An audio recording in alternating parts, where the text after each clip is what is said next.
start sit sleepers and busts. Tanner and I are on to provide you guys with our start sits, sleepers and busts. We're also going to recap Thursday night football really quick.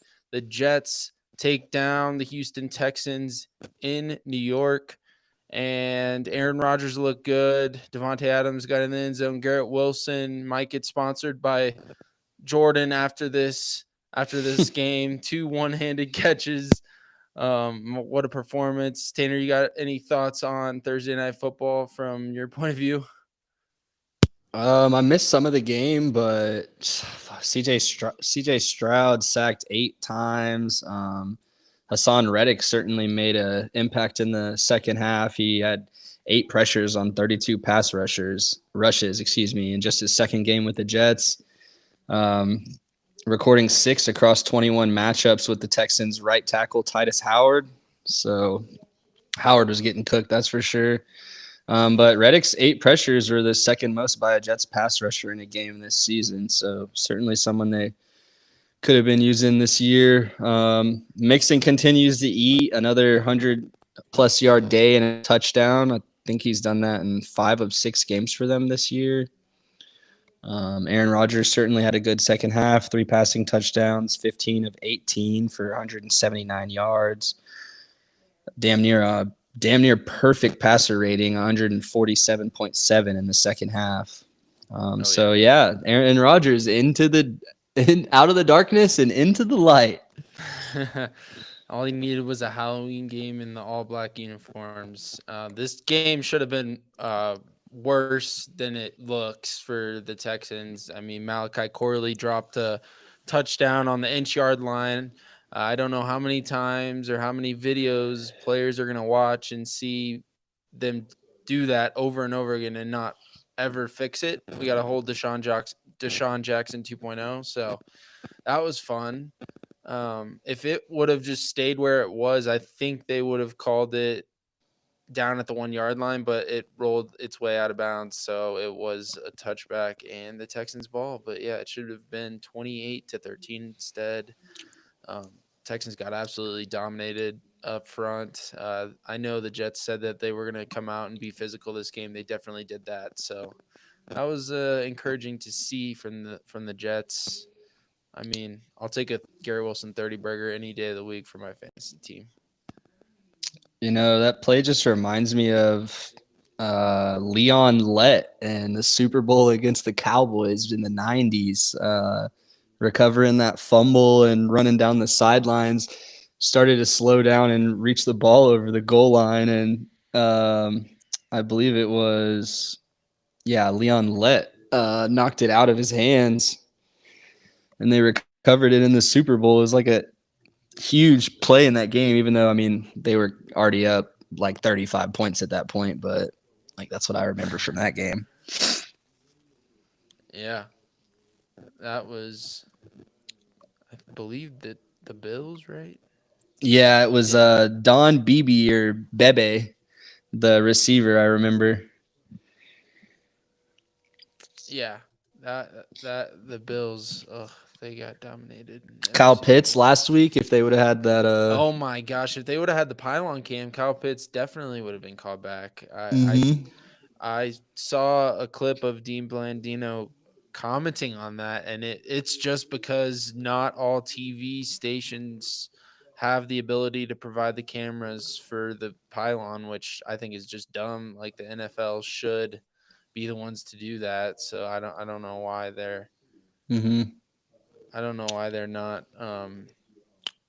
They're even moving those with the chain gang in the middle of the field. I don't know if you've seen that this year, but they'll Actually, have a pylon out there at the oh first yeah, down marker, whether it be on the 40 or, you know what I'm saying, midfield, just so they can get that camera angle on the line.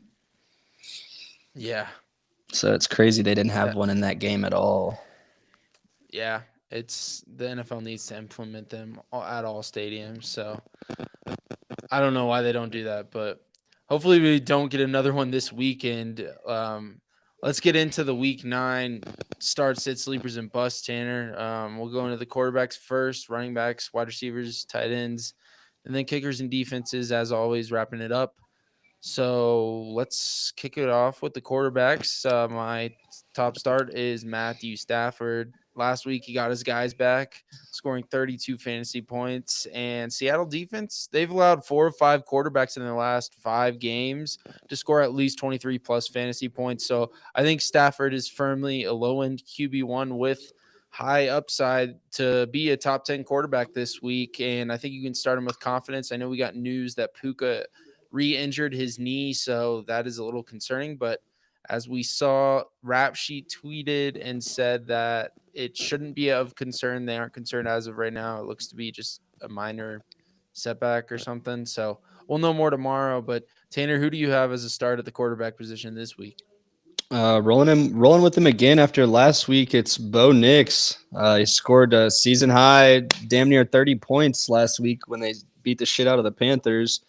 He gets a good matchup against Baltimore. I know we've talked about how prone this defense is to giving up the big chunk plays in the passing game. I mean, they've been terrible. They've allowed 5 different quarterbacks to score 20 plus fantasy points against them, including 3 who have at least 27 points and 2 with 30 or more. So I think Bo Nix has a great matchup against the Ravens.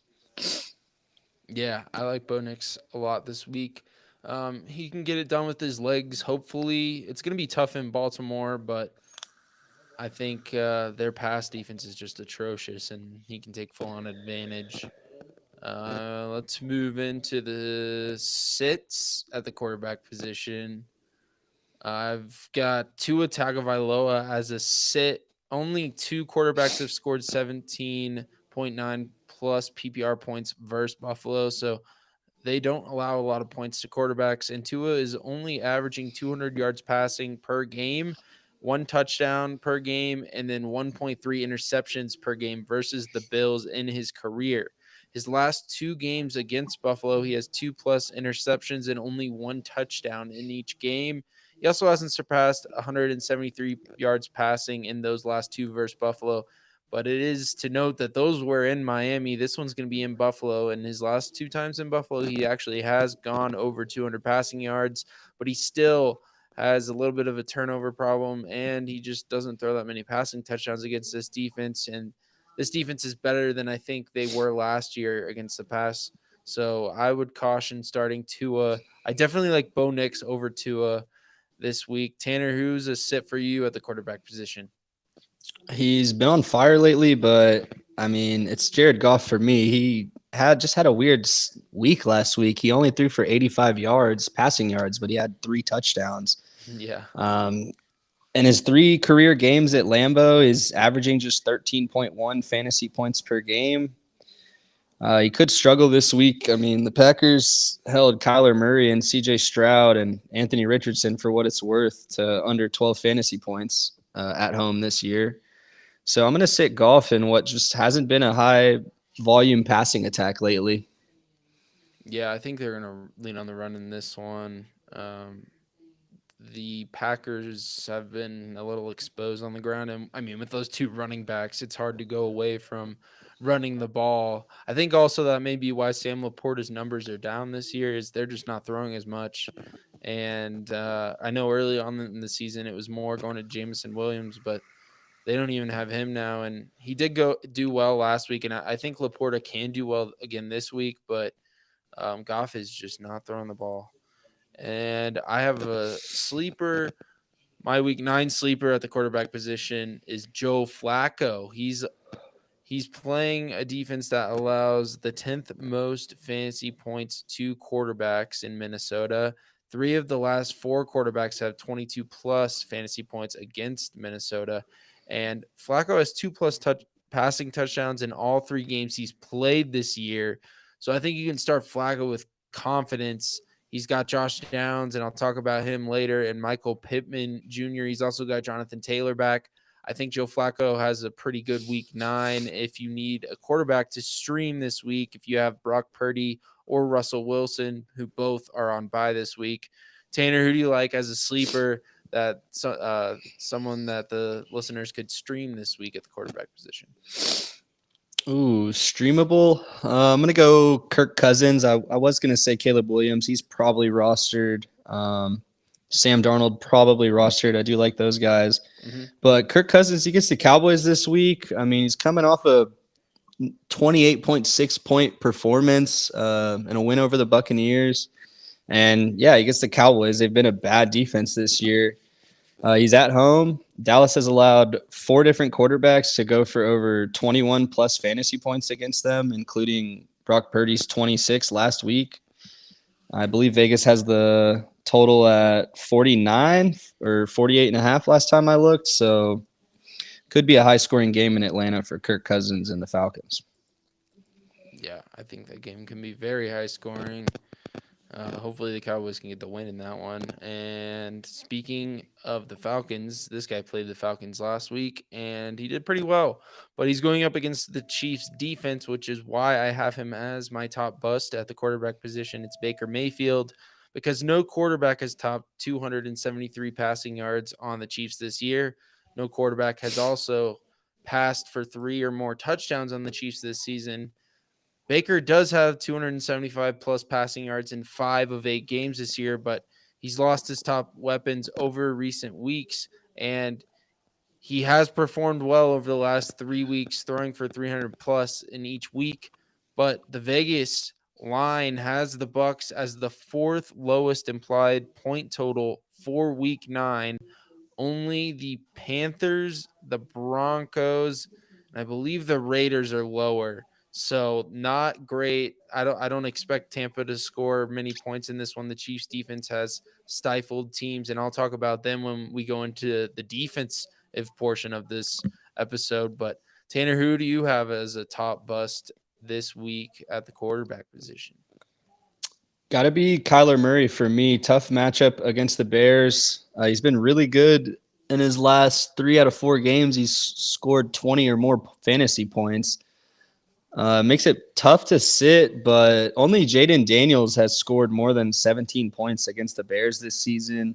And we obviously know how much of an impact that Hail Mary to Noah Brown had on that. So Murray could be a disappointment on Sunday. Yeah, the Bears defense is really good. I could see that happening. And let's move into the running back position. Going into the start at the running back position, it's going to be in that same game. It's going to be DeAndre Swift because 7 running backs have 15 plus PPR fantasy points against Arizona. Arizona allows 4.67 yards per carry to running backs. DeAndre Swift has looked great over recent weeks. He had a hell of a performance last week against Washington. And then the weeks prior to that, he's also done well. I think he keeps it going here. They've got to establish the ground game, and I think they do. We saw Devon Achane have a great week last week against this Arizona defense. So I think DeAndre Swift is primed for another good start. So I think you can lock him in as a solid RB2 with RB1 upside this week against Arizona. Tanner, who do you have as a start at the running back position? Fire up Tony Pollard against my Patriots. It pains me to say, but in the last month, we've given up 5.2 yards per carry, the second most fantasy points per game to running backs, and 7 touchdowns. Pollard had a decent game last week. He scored 14.7 points against the Lions, but I think he's going to have a much easier task against my Patriots this week. Yeah, and honestly, he didn't look terrible against the Lions. The Lions got a little bit exposed last week on the ground. Now, he didn't score that many fantasy points, but he put up some good rushing numbers, and I think we could see that on the ground against the Lions and Josh Jacobs kind of exposing them on the ground with the run scheme that the Packers have. So that's something to watch out for if you're sleeping on Josh Jacobs this week. I think he could expose this Detroit Lion run defense. So that's kind of a little sneaky start that I'm thinking. I know maybe some people think he could bust just because of the tough matchup on paper, but I think with the scheme the Packers run, it could be a good game for Josh Jacobs. But going into my top sit of the week, it's going to be Tank Bigsby. After the bye, the Philly run defense has shown up big time. No running back has rushed for more than 50 yards in the past 4 games against Philly. Last week, Chase Brown had 12 carries for only 32 yards. Tyrone Tracy the week before had 6 carries for 23 yards. Pierre Strong and Deontay Foreman each had Pierre Strong had 8 carries, 43 yards, and then Foreman had 10 carries for 31 yards. So that's all after the bye week. They aren't allowing that many rushing yards. And then before the bye week, Bucky Irving and Rashad White, the game before their bye, they each had 10 carries for 49 yards. So they did all right in that one, but they didn't really run the ball that much. I think this also goes to show the Philly pass defense is a little more exposable, which is why teams aren't running the ball as much. And Tank Bigsby, you could be seeing Travis Etienne return this week. I think also if the Jags trail, Tank Bigsby will be kind of phased out for Dearness Johnson in that pass game role. So I would caution against starting Tank Bigsby this week. I think you could see a decrease in his performance, especially if Travis Etienne comes back. Tanner, who do you have as a sit at the running back position? Yeah, I think it's got to be Javonte Williams. We talked about him as a start last week. And what should have been one of his easiest matchups to exploit this year, and he let us Yeah. down. Massive disappointment. He scored 9.2 fantasy points. I don't think he has a good matchup against the Ravens. They haven't allowed a single running back to run for more than 52 yards in a game this year. And I think they're only giving up 3.2 yards per carry.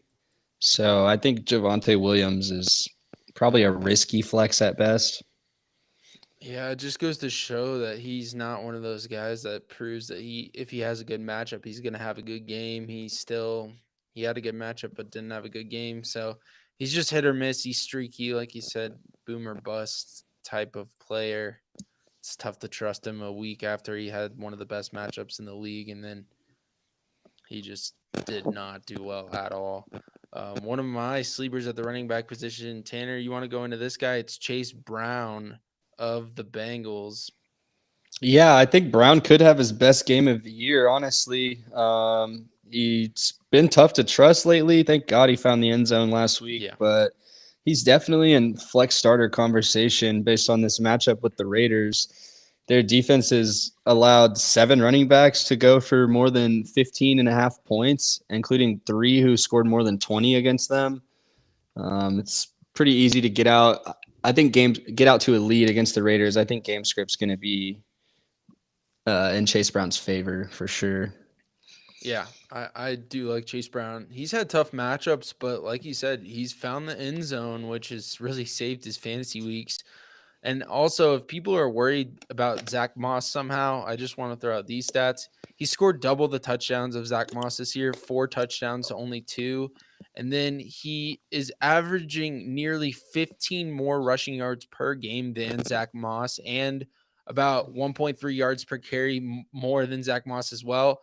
So with this good matchup finally for Chase Brown, I think he's set to explode this week, and I think he has a very good week. So I would throw him in there at the flex. I actually am throwing him in there at the flex, I believe, in 2 leagues. So hopefully he keeps up what he's been doing because it's been good, and he Yeah, needs to get in the end zone again because anytime he gets in the end zone, it just adds to his value. And I mean, 4 touchdowns on the year, that's pretty solid for him being starting the year as an RB2 on that team.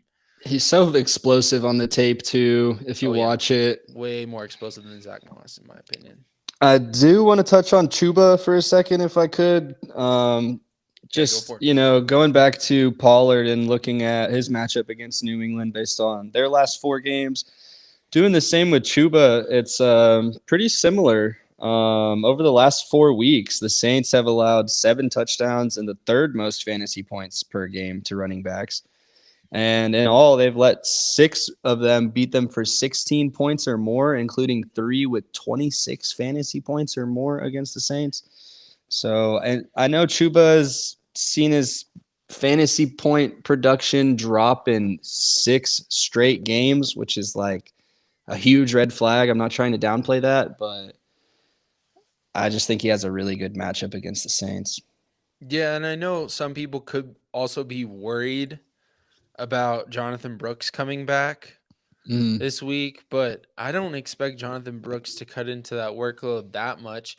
And honestly, I was going to go into this in the Saints defensive portion because I have them as a start, but it's something to caution about because they've allowed 5.21 yards per carry to running backs, and they've allowed at least 73 plus rushing yards from running backs from week 3 until now.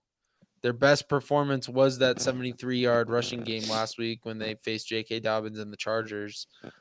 But that is something to be aware of because I don't think Bryce Young's getting it done through the air on this Saints defense. So if they're going to do something, they're going to try and lean on the ground in this one, especially at home. They get the crowd behind this run game and maybe display their new toy in Jonathan Brooks in his first game of his career, which would be fun to see. But I don't see him cutting into Chuba's workload that much. I think it's still going to be the Chuba Hubbard show. Yeah, and I don't think it's really worth mentioning, but David Montgomery, really good matchup against the Packers, and he scored in every single game this year, if I'm not mistaken. Aaron Jones could eat on Sunday night against the Colts. I really hope they flex that game. That is something. DeForest Buckner's back for that defense, so it helps their run defense a little bit, but I still don't think they can stop Aaron Jones. He's looked so good this year. And if Drake May plays, I like Ramondre Stevenson's matchup. Yeah, definitely helps if Drake May plays. It's tough for all the Patriots if Brissett plays. He just doesn't bring that edge that the rookie has. Man, he looks so good when he's out there every time. He just something about him. He's got that aura. But speaking of a guy that may not do well, is one of my busts at the running back position this week. It's J.K. Dobbins. Cleveland allows 84 rushing yards per game this year, and J.K. has single-digit outings in 3 of his last 5 games. Cleveland allows the 5th fewest fantasy points to running backs. Busts are hard to predict though because these guys aren't like must sit options. Whenever I put out a bust, it's not we're not saying like you have to sit this guy. It's just saying like you expect a downgrade in his performance. We could see him busting and not doing well. I think if JK gets into the end zone, then he's a safe play this week, but I'm projecting that he won't get into the end zone because Cleveland has only allowed 7 rushing touchdowns this season to running backs, but 3 of those were in one single game against Washington.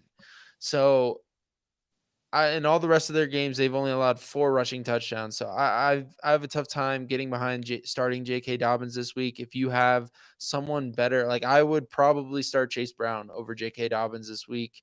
It's going to be tough to do, but I think Chase Brown has the better matchup and has the better ability, game script wise, to really play from ahead and run the ball. Because if the Bengals are without T. Higgins again, I also like Chase Brown even more if they still don't have T. Higgins. Tanner, do you have a bust at the running back position? Just to touch on Dobbins, single digits in 3 of his last 5. Cleveland only given up 84 rushing yards per game. Not to mention the 5th fewest points per game to running backs.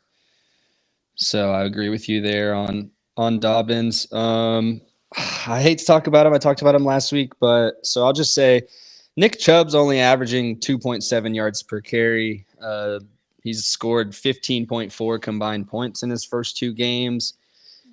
Bad matchup against the Chargers. They've allowed the 3rd fewest fantasy points per game to running backs.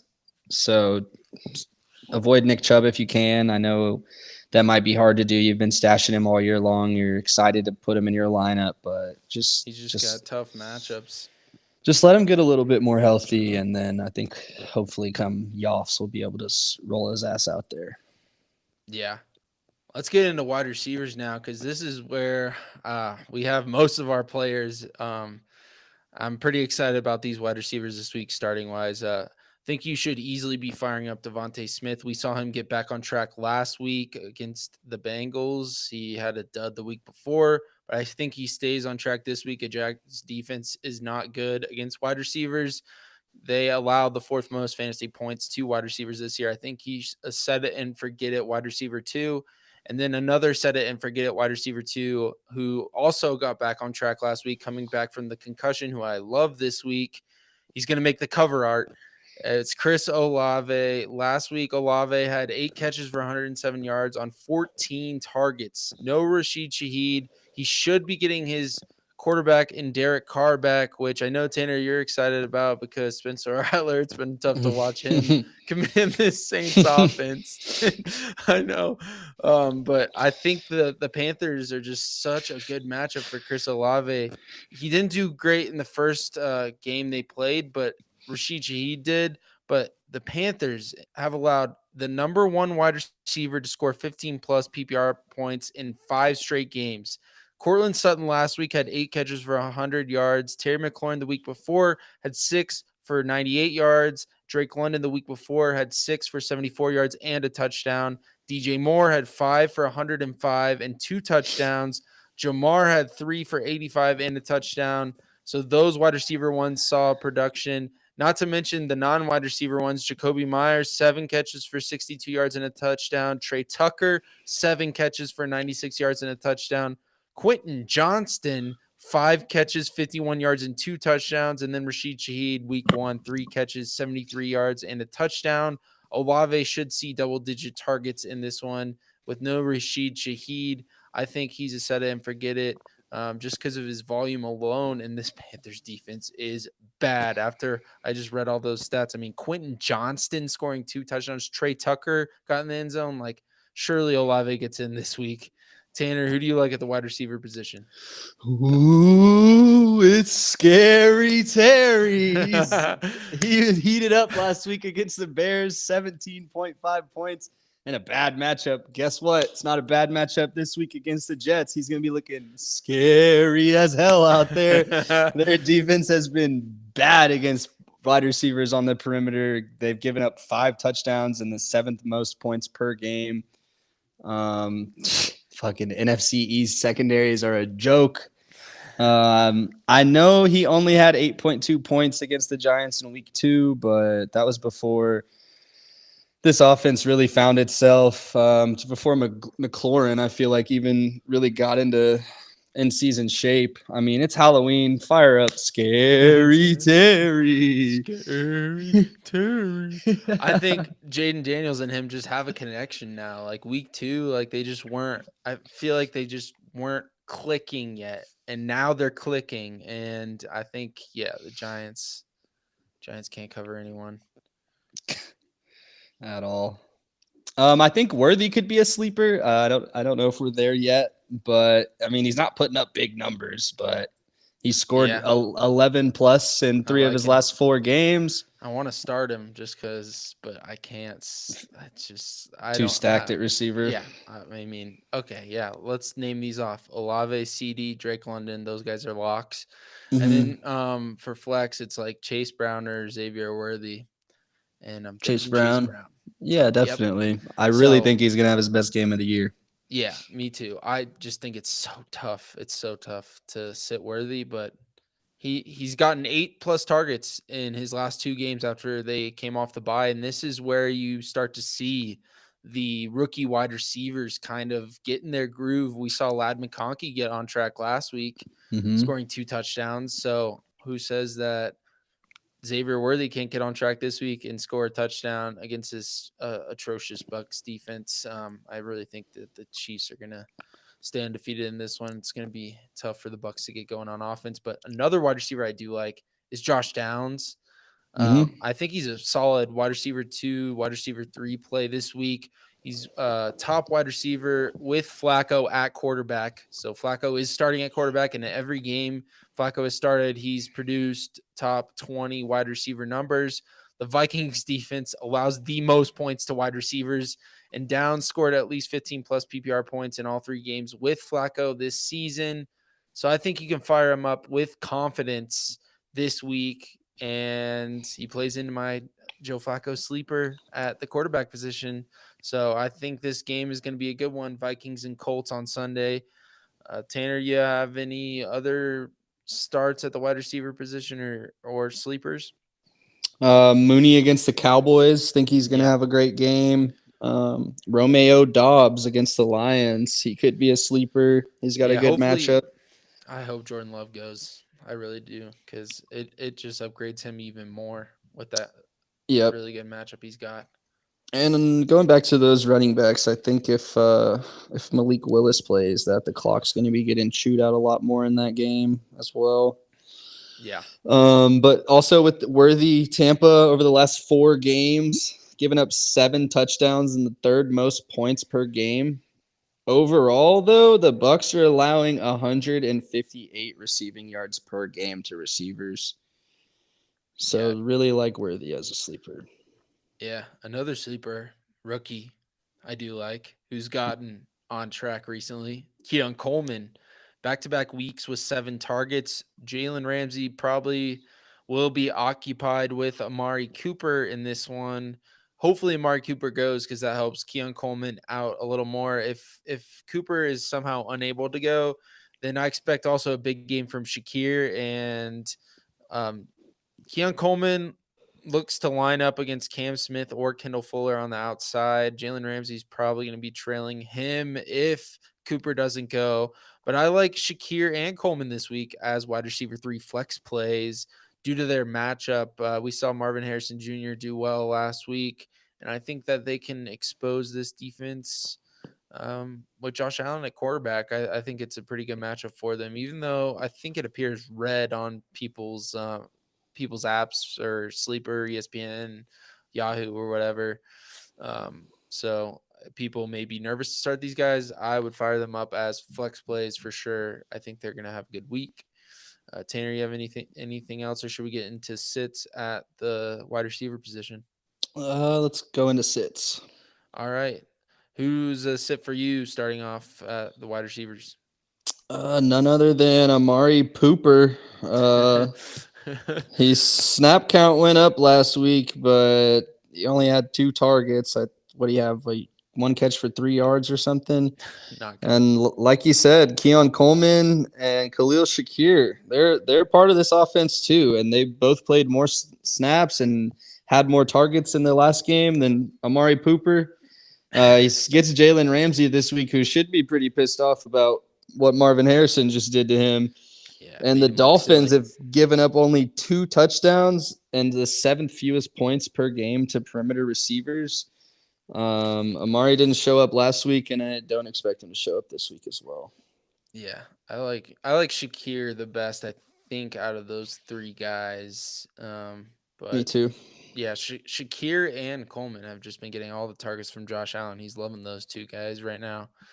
And Sid, I have another guy who's not seen really any targets. He has not seen more than 4 targets, but one game this year. It's Jordan Addison, and Hawkinson's returning, so those targets aren't gonna come anymore his way. I don't think. I think they're just gonna be funneled to Hawkinson. Uh, I was gonna say Jamar Chase, Justin Jefferson, LSU wide receivers. Addison has double-digit fantasy points in only one game this year. That was his first game, I believe. He had like 22 fantasy points. I'm not starting him anytime soon, just until I see more from him. I Mhm. don't want to say drop him right now, just because I mean, if Jay Jettas was to get injured or something, I think his production increases. But they're just not throwing the ball a lot, so I think if they start throwing more, that helps him. But I I'm trying to caution from starting Jordan Addison this week, and then also Jalen Waddle, another guy. It's really bad for Jalen Waddle. You have to go all the way back to week 1 for Waddle's lone double-digit PPR point game. Until we see more from him, I'm keeping him on the bench as well. He's a boom bust wide receiver 3 flex play. If you have to start him, I mean, you're just hoping for the boom this week. I'd rather play Josh Downs, Olave, Devontae Smith, Khalil Shakir, Jacoby Myers, Darnell Mooney, and Keon Coleman over Jalen Waddle. Tanner, do you have any other sits at the wide receiver position or busts? Ooh, I don't know if people have him rostered, but Jerry Judy. I think Yeah. Cedric Tillman's seems to have taken over as Cleveland's alpha, if you will. Him and Mm-hmm. Jameis seem to have a connection. Now, if fucking Kyle Hamilton would have held on to that pick, which I could have caught, then maybe we wouldn't be saying that. But he's Yeah, got a that's good true. matchup against the Chargers, or excuse me, a bad matchup against the Chargers. Their defense has given up the fewest points per game to wide receivers. Yeah. I wouldn't fire up Jerry Judy. I'd much rather play Cedric Tillman if I had to. Yeah. I know Elijah he's Moore coming. even saw more targets than Judy did, I'm pretty That's sure. true. That is. I don't know, dude. Judy just never fucking. He gets these opportunities and he doesn't live up to expectation. He didn't do it at Denver. He's not doing it in Cleveland. This, Yeah, it sucks. He did decent at the beginning of the year, but he kind of fell off after that. After he had a decent, like, average first 2 or 3 weeks, and then he just hasn't done anything since. Another wide receiver, I'm not really saying sit him, but just caution expectations. Zay Flowers, in a three wide receiver league, I think he should be a start. I think he can be a safe flex play, but I mean, if he busts, don't say I told you so. Pat Surtain and this Denver defense has shut down number one receivers. We saw DK get shut down. George Pickens, little luck didn't go his way, which it hasn't gone his way last week, the week before that. Like Pickens has had some unlucky games, but he got shut down. Mike Evans got shut down. Garrett Wilson got shut down. So I think Sean Payton's going to make it known to shut down Zay Flowers. I know they have Deontay Johnson as the new wide receiver there. I don't really know how much of an impact he's going to make game one, but Rashad Bateman also there. I think they're going to try and keep it on the ground to get this run game established at home. Okay, with this home crowd, Derrick Henry rumbling, stumbling. I think they got to get him going early and often. So I'd caution against starting Zay Flowers this week. But if you can't help it, I'm fine with starting him as a wide receiver 3 flex play. And Tanner, you ready to move on to the tight ends? yes, sir. All right, let's go into the tight end starts. Starting it off with my start at the tight end position is David Njoku, who's seen 21 targets in 2 weeks. I know the Chargers have not allowed a touchdown to the tight end position this year, but Jameis loves David Njoku. And the Chargers actually allowed Travis Kelce to score 15 PPR points in week 4. So I wouldn't be surprised if Njoku keeps it rolling here if the targets are coming his way. And like you said, Tanner, the Yep. Chargers are good against receivers. So I think Njoku is probably Jameis's primary option other than Tillman. Him and Tillman have been the top two guys for Jameis that he's been looking for. So I do like David Njoku this week. Tanner, who do you have as a start at the tight end position? Yeah, with Njoku, talked about it last week. I said he's a virtual must start going forward. And look at the Oh, yeah. last 2 weeks, 21 targets and nearly 41 fantasy points. So I love the Njoku shout. Kate Otten, once again, he's been on fire. Baker's been looking his way. He's scored 47 fantasy points on 20 targets Yeah, in the last 2 games. Him and been Njoku a right around beast. the same volume. Um, he's become probably the top option for Baker, right? With Mike Oh, Evans yeah, and Chris Godwin. easily. And playing the Chiefs, that's a must start. Their defense has given up the most fantasy points per game to opposing tight ends this year. Yeah, I think that's a good call. I think that they're going to still struggle a little bit, but Baker's going to go to all reliable, and that's Kate Otten. I mean, we saw last week he was targeting him all over the place. So I think it's going to be the same thing Yep. for him in this game. They're going to be trailing. They're going to have to try and keep up with this Chiefs offense. I don't think the Bucks defense is stopping them. And So in a yeah, similar situation in Jacksonville, right? I yeah, mean, Evan Ingram, Trevor Lawrence is losing his weapons. Christian Kirk done for the year. Brian Thomas Brian Thomas Jr. Jr. expected to miss a couple of games. Gabe Davis banged up. That's going to mean a lot of targets for Ingram. Yep. He should be a top 10 tight end this week. I know he's been a little bit inconsistent, but I think he's like I said, virtual must start against the Eagles. Yeah, and I'm gonna throw out a streamer option for you guys out there. If there's no T. Higgins in Cincinnati, look out for Mike Gesicki. In the 2 weeks that T. Higgins has missed, week 2 and week 8, he's got 7 catches in both of those games. He's got 8 plus targets in both of those games, and he's got 73 plus receiving yards in both of those games. It's good for 14 plus PPR points in both games so far. I think Joe Burrow is going to look his way if T. Higgins is out. I mean, he's shown it in the two games. He showed it last week. So I think Gesicki has a good matchup. And if you need someone to stream in a deeper league, he can be a guy that you can go pick up because I'm sure he's out there in the majority of leagues. I actually want to look that up right now to see how what he's rostered in. But Tanner, do you have any sleepers at the tight end position? Noah Fant, similar if Yep. DK's out. I think he has a good matchup against the Rams.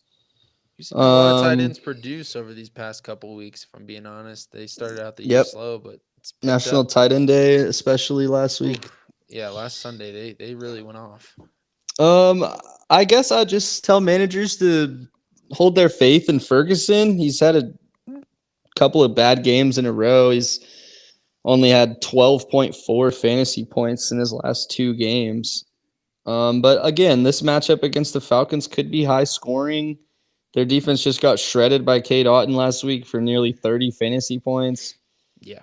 and it's given up over 10 points to two tight ends in each of their last two games. So as a result, I think Jake Ferguson should still remain in lineups this weekend at what's overall a pretty thin position. Yeah. And a guy that you may want to take out of your lineups this weekend. I know you mentioned him last week, Tanner. He had his worst game in the past 3 games. It's Hunter Henry. He does have 9 plus PPR points in each of his last 3 games.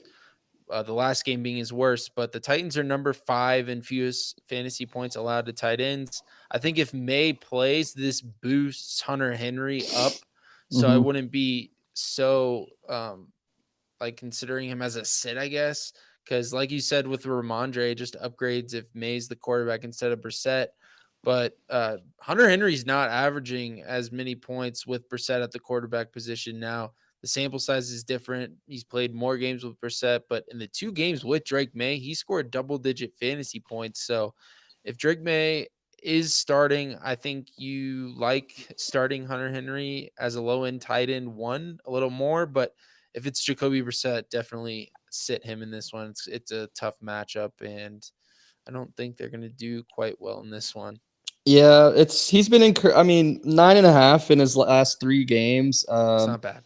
At least, you know what I'm saying? And during Yeah, that time, he's averaged, hold on, 13.3 points during his last three games. I yeah, agree. He's a better call with Drake May, as is this whole offense. The receivers would be too if they could catch a damn thing.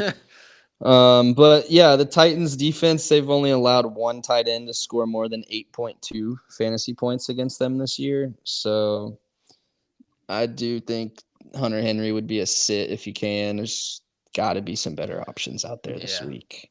yeah. Another guy that we talked about last week, old Kraft Cheese, could be in trouble. No tight end has caught more than 5 passes or eclipsed more than 56 yards on the Lions this year. I don't know if that's just because they can't guard a wide receiver to save their life or what, but I would caution against using Tucker Craft, especially if Malik Willis is the quarterback, opposed to Yep. Jordan Love. I like him a little more if Love's there, but he's my bust at the tight end position this week. He's going to be my top bust. So yeah, may not want to put Kraft cheese on your sandwich this week. Cole Kmet, worth noting. Aside from the games that he's had 24 or more points, which was two, he's had single digits in every other game. So it's the definition of boomer bust, leaning more towards on the bust side. But trust me, I'd love to give him a boom or whatever the hell these kids are talking about these days. But the Cardinals have given up just one touchdown to a tight end this year, so that's makes me a little worried. Only two tight ends have had more than 7.4 points against them. So that's just really alarming for Komet. I think he's super risky. Yeah, I don't know if he's going to see the targets come his way, so I'd caution against using him. Hopefully my trade gets through trying to acquire Christian McCaffrey, and that guy all he has at tight end is Cole Kmet, and he's losing games because of it. So, fingers crossed with that trade. Yep. But And I think lastly, just two quick sentences. Colby Parkinson, like mhm. you were saying, Stafford got his weapons back, so I don't think the ball's going to be going towards Parkinson as much anymore. Yeah, It's going to lose a lot of volume.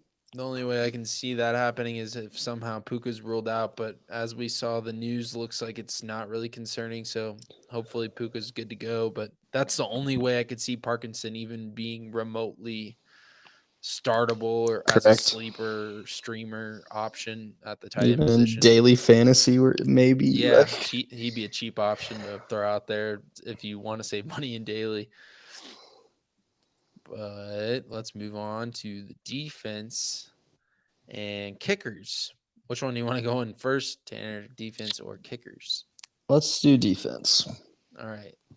I've got the Saints as a start at the defensive position. I know a lot of people probably picked them up. I believe they're one of the highest added defenses just solely based on this matchup. The Panthers have been the worst team, and the Saints defense lit up the Panthers in week 1. I have confidence they can get back on track. They need to get back on track this game. Hopefully Derek Carr also helps the offense get back on track. They really need a win, and as I said, caution, Chuba Hubbard and Jonathan Brooks could do pretty well in this game, but I still think they're a top 5 defensive unit this week. I think you can start them with confidence just because they're going to get pressure on Bryce Young. I think Bryce Young's going to commit turnovers, and I'm fine with firing up the Saints this week as a top 5 defense. Tanner, who do you like at the defensive position this week? If it's Jacoby Brissett, I like the Titans. Mm-hmm. We've given up 27 sacks this year, the second most in the Sheesh. league. I know it's tough. I'll just yeah. Same with the Bengals. I don't really think it matters who's playing quarterback for the Raiders this year. They've allowed the fourth most sacks in the NFL. So in leagues where you're getting points for sacks, I know I have a couple. I even have a league where you get a point for 3 and outs, which I think is pretty cool. Yeah, that's awesome. I like those matchups.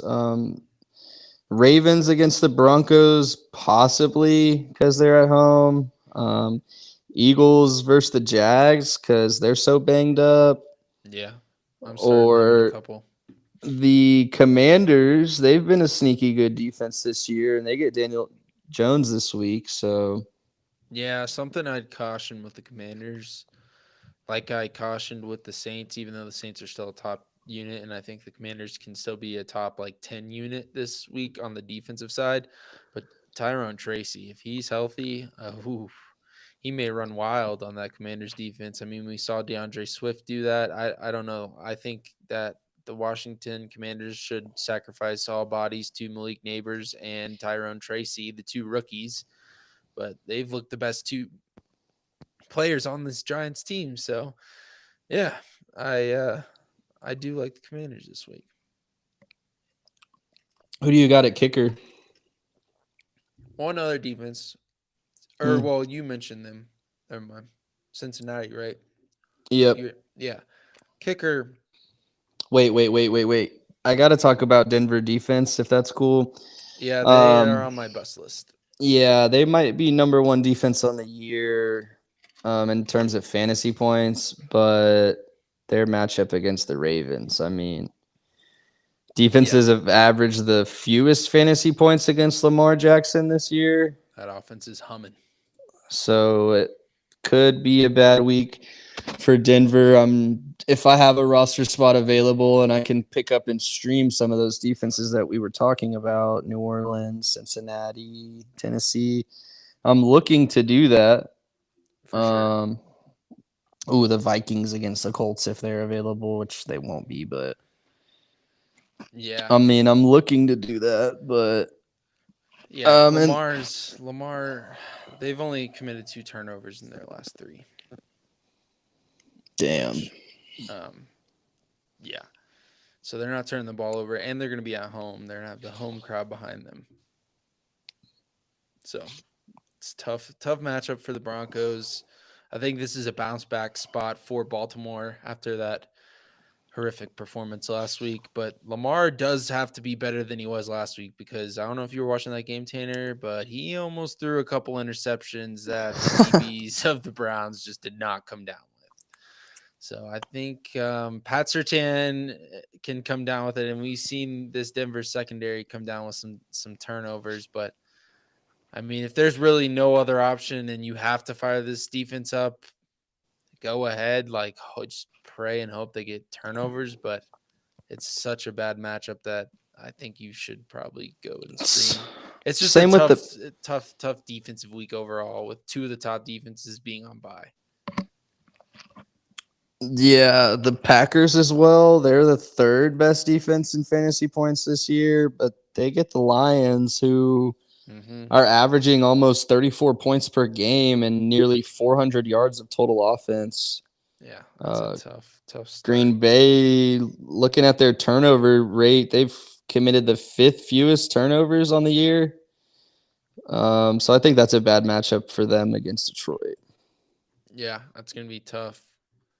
Um, let's go into the kickers. Yep. Who do you have as a start at the kicker position? Oh man, I'm gonna go with Will Lutz. Mm-hmm. He didn't do shit last week against the Panthers. That was unfortunate. 4 points, only extra points.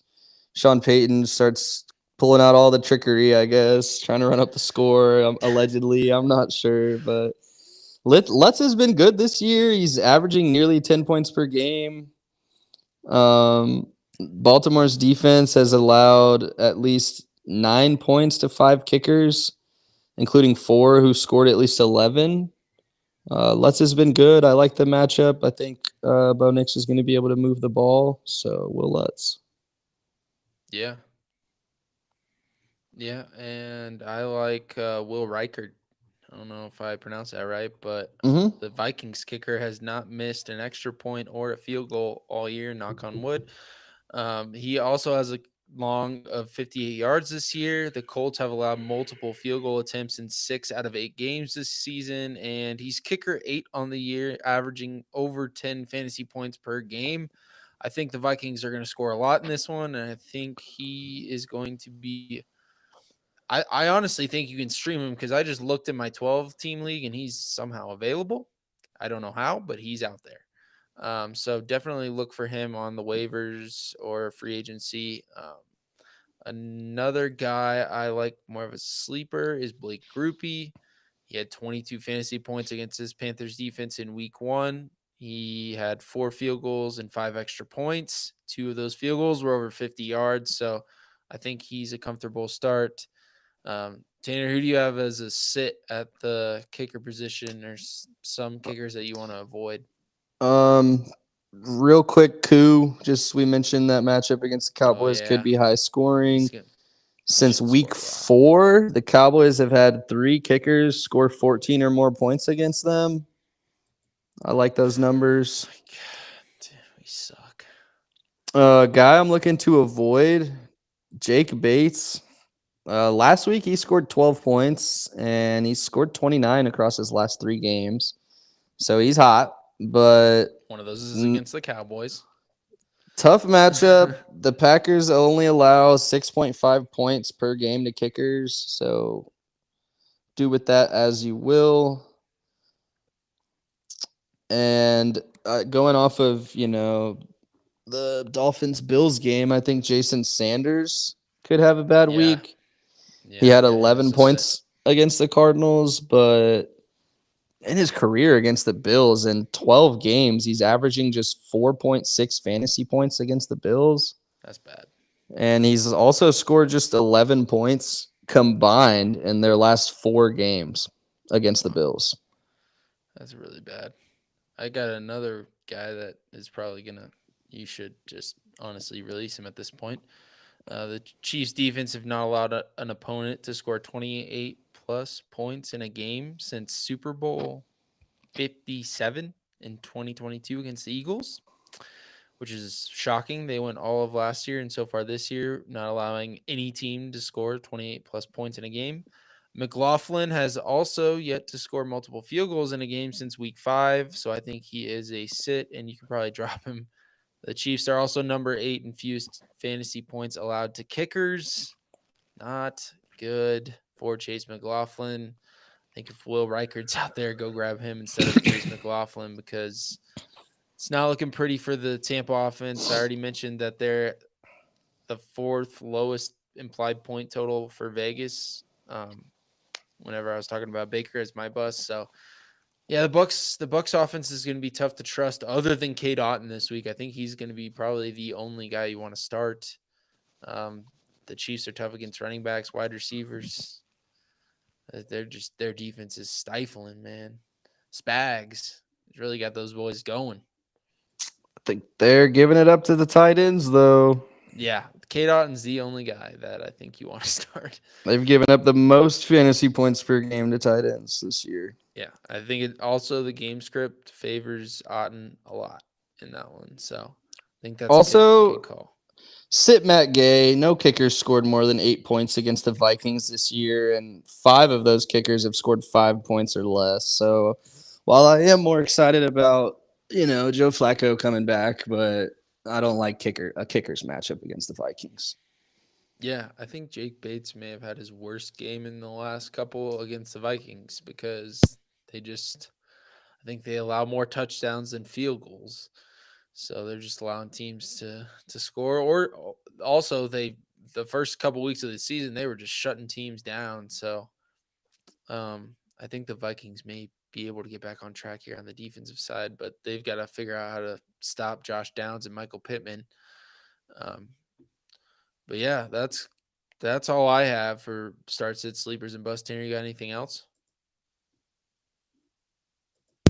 Am I here? Sorry. You're here. Yeah, just to note, start and sit is not going to cover the obvious starts. Like, we're not going to tell you to play Brock Bowers, tight end 1. Like, Jalen Hurts is never going to make this list. Like, Josh Allen, never. right. Like, we're covering, just a little bit deeper, like just outside the top 12 or top 20 for some positions or players we think could sneak into the top 10 based on matchups and stuff. So, yeah, when you're hearing these starts and sits, like just because, fire up Scary Terry, that doesn't mean go sit Tyreek Hill to put, Terry in there. Okay, so Yeah, Scary just Terry should be your wide receiver 3, wide receiver 2 guy. Like yeah. he should be a little lower. And also on the busts, like we're not saying like these guys like Zay Flowers, who's arguably a must start at this point in the season. We're not saying he's a must sit. We're just saying temper expectations because he could have a bad game due to the matchup. So the busts aren't necessarily must sit players. And whenever the full weekly matchup analysis comes out on Saturday, I'll have all the start, sits, sleepers, and busts on there. And you will see that the must starts like that we don't mention on this episode, but you'll see them on there just because they're must starts. And um, so, yeah, you will see them on there, but we won't be talking about them in our analysis on the episode. So, yeah, I think that's going to do it for week 9. Start, sit, sleepers, and busts. Tanner, thanks for coming on. And as always, keep it locked, guys. And if you have any questions about start, sit, sleepers, and busts, about your matchups, about lineup changes, be sure to comment. We'll send a couple tweets live and answer your starts and sits questions. So, yeah, thanks for tuning in to week 9, start, sit, sleepers, and busts. Week 9 preview, a little Thursday night recap. Jets get the win. And yeah, I hope you guys have a great weekend and hope you had a great Halloween and on to November. So we'll see you next week, week 10, for the fantasy football preview for week 10. Have a good one.